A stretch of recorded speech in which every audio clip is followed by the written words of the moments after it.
Connaughton has the rebound for the Bucks, and now Giannis charging into Zoo, and this is off the window. Good defense to start the game for the Clippers. Felt like in the last game against Dallas, the Mavericks were daring Terrence to score. He did. 21 that led the team. Giannis for three, knocks it down. That's a shot that you ultimately just have to live with Giannis.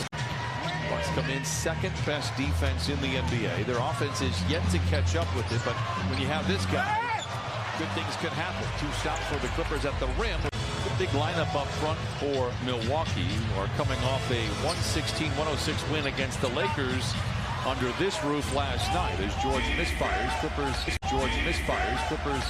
1 for 6 to start. Well, you have to give help now. Man comes over. Giannis Antetokounmpo twirls away, lays it in. He's got all 5 from Milwaukee. Can't allow Giannis to get 2 dribbles head start, and then he spins and turns, and he's so long. This is where he's as dangerous as anybody that's ever played. In transition to the rim, lay it in, counted, and a foul. To get 2 dribbles head start, and then he spins and turns, and he's so long. This is where he's as dangerous as anybody that's ever played. In transition to the rim, lay it in, counted, and a foul.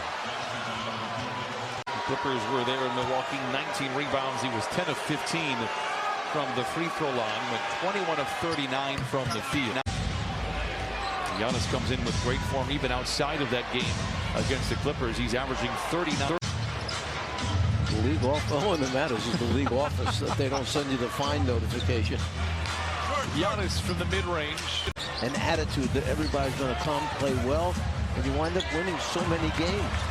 Well, it's worth pointing out this is almost the exact start that Milwaukee had a week ago. If Giannis has to play him, Zoo goes right at him. Fouls. Carter with the ball in his hand. You have to watch him. He's a 3-point shooter. The shot clock coming down.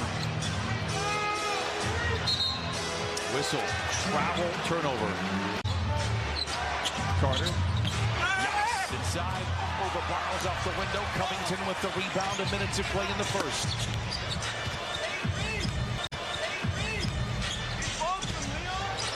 Powell for 3. Rebound slapped out into the ready hands of Connaughton. I ran out of fingers, I remember, but he must block out right now so he doesn't get it back if he misses this one.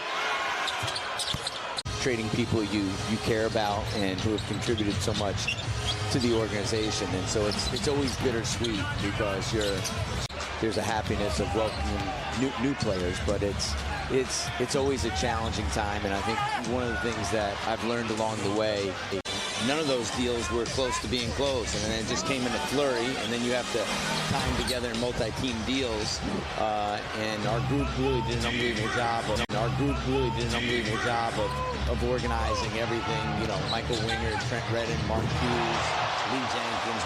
We have so many talented people. And I think fans, and I certainly felt this way from afar many years ago, that trades are often reactive, but that is not the case. You mentioned that with the media beforehand.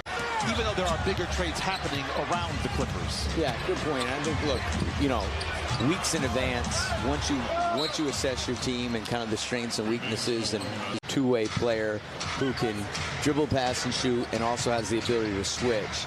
We also wanted to consolidate our guards. You know, we had a lot of talented guards, and Reggie, John, and Luke. As painful as it was to trade Reggie, Luke, and John, we feel really, really good about some of the boxes we checked. They're just not available, or you can't put a package together big enough without hurting your team to try and get that guy. Yeah, you're 100% correct, it's an open market, but you're also competing against other teams who may be trading different types of players or may have better pick inventory to deal with. So ultimately at the end of the day is you just have to be prepared to pivot, but you're also competing against other teams who may be trading different types of players or may have better pick inventory to deal with. So ultimately at the end of the day is you just have to be prepared to pivot. 2 free throws for Giannis Antetokounmpo. He is 2 for 3 here tonight. This is... Come on, how could I remember that? It was back in Atlanta days. I'm sure he appreciates it. 8 turnovers for Milwaukee. They are 25th in the league in that category. Here's a near turnover. Holiday tries to bail him out with the 3 and does. Yeah, speaking of Brian Shaw there coming out of the half, he said, you know what, we got off to a bad start, but we did start to figure things out in that first quarter. He loves the looks that they're getting offensively, just not all of them are going in. Asking that well, no, question. I'm just giving you extra tidbits. 10:24 to play in the third quarter. Giannis tries to go off the window and under borrows. Tapped around by Mann, dangles on the iron himself as Holiday comes back the other way. The Clippers lead by 1. Antetokounmpo inside, easy bucket for him. With the flush, he has 18. Joel Embiid is pretty good at basketball the last time I checked. There's a nice list there, and many of them that win. If you have all your pieces to win an NBA championship, when you get into stretches like this of 8, 9 wins in a row. The whole room got a good laugh out of that. But Lawrence said, yeah, Phoenix made a splash move. We did that in 2019. You don't have an unlimited treasure chest. When play started today, Antetokounmpo in trouble, 8 to shoot, maybe got away with a walk. Charges in on Zoo and lays it in so long, strong, and so tough around the iron. Antetokounmpo once again charging in, spinning, putting up the shot over the top of Zoo. Back-to-back tough buckets for Antetokounmpo. Is expected to be able to play on Tuesday when the Clippers host the Warriors. Antetokounmpo, that is 6 straight for him, and a timeout for Ty Lue and the Clippers, who trail by 5. Recovers the loose ball for an extended effort for Milwaukee. Under 4 to play here in the third. Giannis screened by a double team. Picks up his dribble, a bit in trouble. What a clever pass in the corner. Beauchamp for 3. It's good.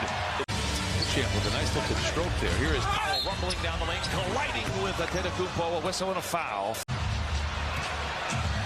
This is where Antetokounmpo was so dangerous in transition. Finds Beauchamp inside and lays it in. Connaughton with the rebound. Bucks by 9. Allen alone in the corner for 3. Yep. Let's get a quick word from Kia. Tonight, 24 remain. They are currently 5th out west. They are tied with Dallas. They split the season series with the Mavericks. Not honoring Giannis. I can't speak for that. Coffee misses on the position. I don't think the real Greek freak is here. Giannis to the cup, lays it in, and I'm talking about John Stamos. The Disney Plus programming, and he called up Lawrence Frank to ask him what it's like to be a coach and what should he know. As Giannis knocks down a little mid-range, it's 101-85. Lawrence, and I mean this sincerely, is 24/7 hoops. Giannis Antetokounmpo for 3 offline, 101-85. They did get some reinforcements yesterday. It'll be very interesting to see how they mesh. George misses for 3. He's 8 for 23 here tonight. A very limited Middleton. He's not playing back-to-backs.